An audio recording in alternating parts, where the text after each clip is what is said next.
Groups D, E, and F are going to be taking the field. In Group D, let's have a look. USA have already won that group. Turkey are already out, as Tom mentions.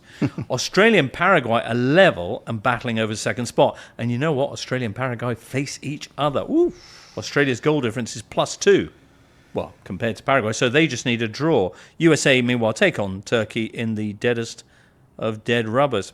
On to Group E, then, where Germany have already taken first place.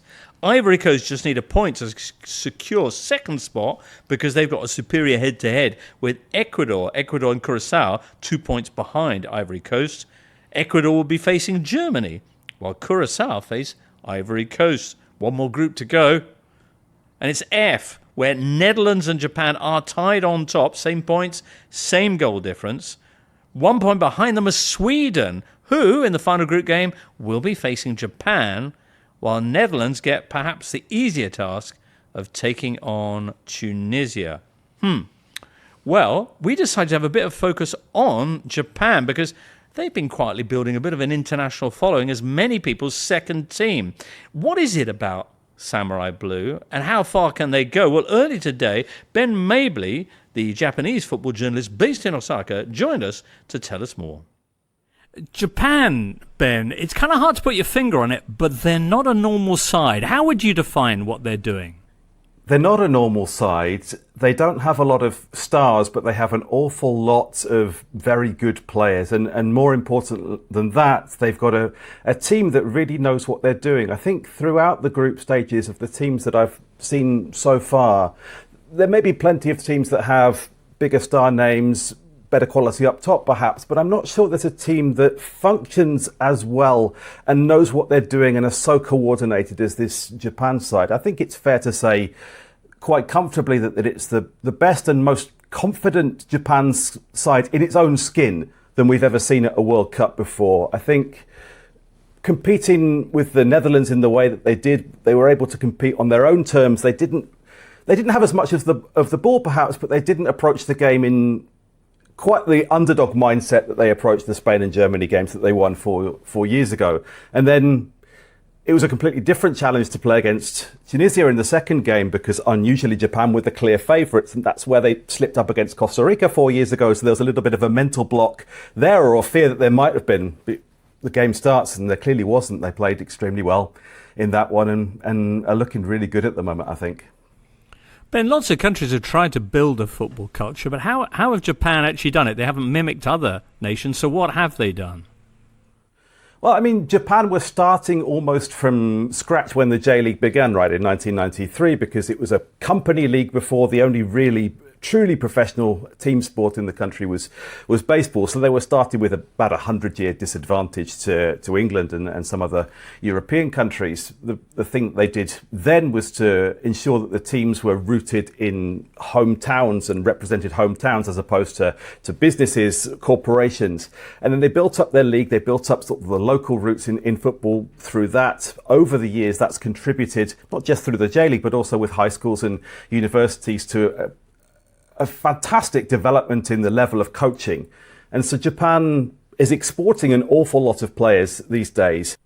And there's a stereotype that persisted within Japan, I think, as well, that Japanese people don't tend to be as big as Europeans or South Americans, and so they have to prioritize the technical attributes over the physical. Now that isn't really the case anymore. You know, the Japanese players on average are just under 6 foot, I think, about 180 centimetres. They've got a 6'3" striker on the bench, Goto. And now there's a lot more diversity amongst the Japanese squad. In terms of the tactics, they've got a lot of quick players. Everybody is hard working, but the tactics that's been introduced by the manager Hajime Moriyasu are similar to those that he basically inherited from the Serbian manager Mihailo Petrovic when he became Sanfrecce Hiroshima manager back in 2012. The 3-4-2-1 system that can become 5 up front, can become 4 at the back with one of the midfielders dropping in, and with plenty of rotations on the side. So you've got a player like Ritsudoan now, who came through the Gamba Osaka Academy as a wonderfully gifted attacking player, playing wing back and contributing just as much in defence as he would in attack. And so that's sort of the self-sacrifice for the team. But the interplays that they managed to do within that, and the the readiness that they have to pounce on any opportunities to press or counter press and then turn over and then link very quickly in attack is a very highly developed and successful version of this 3-4-2-1 system. Well, on Thursday they're going to be facing Sweden. Japan can afford a draw. However, if they go through in second place, they're going to be up against Brazil in the round of 32. For all that they developed, for all the progress they've made, is that a winnable game for Japan, Ben? I don't think Japan will think they can't beat anyone. I think they'll go into any game confident that if they play their way, whether it's with the ball like they did against Tunisia or without the ball like they did against the Netherlands and like they did in March against England, they don't tend to concede very many goals in this new system against anybody, and they're very, very good when they do win the ball at breaking behind into space. And so if Brazil get caught upfield, Japan will exploit that. Ben Mabley there in Osaka. Very interesting stuff. Of course, before any potential clashes with Brazil, Japan do actually have to get past Sweden. A draw will be enough, but Japan have been piling up the injuries. Endo, Mitoma, Minamino, and now Kubo as well. Doesn't look like he's going to be available for this. Sweden did get taken apart last time out by Netherlands, but we shall see. Any machine wisdom there about Japan, Duncan? Yeah, I just hit the machines up, and they're actually quite interesting, Japan, because that group is slightly unusual with, two teams on 4, one team on 3 points. There's actually 6 different pathways they can go into. Brazil is the most likely one, but they also have a 20% chance of playing France, probably. Right, which Ben mentioned, yeah. Okay, but and then they could even play Mexico, they could play Morocco, they could be up against Switzerland, even Mexico, so it's something to look out for. Some more, a bit of permutation fun for anyone who likes that. Machines have been busy, haven't they? Do you enjoy a bit of Japan, Tom? Yeah, very entertaining. First game against Netherlands was a slow burner that suddenly burst to life towards the end, finished 2-2. And then they were fantastic against Tunisia.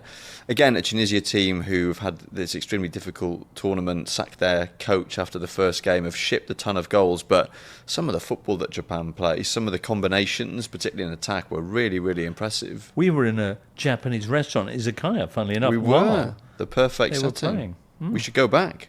Yeah, maybe. Maybe we're game. responsible for Japan doing so well. You wouldn't want to have that on your conscience if they went out. Huh. If only I'd eaten more ramen. I don't know if there's a rival Swedish eatery in the neighbourhood that we could visit, for balance. But let's move on anyway. That's one game that's going to be taking place on Thursday.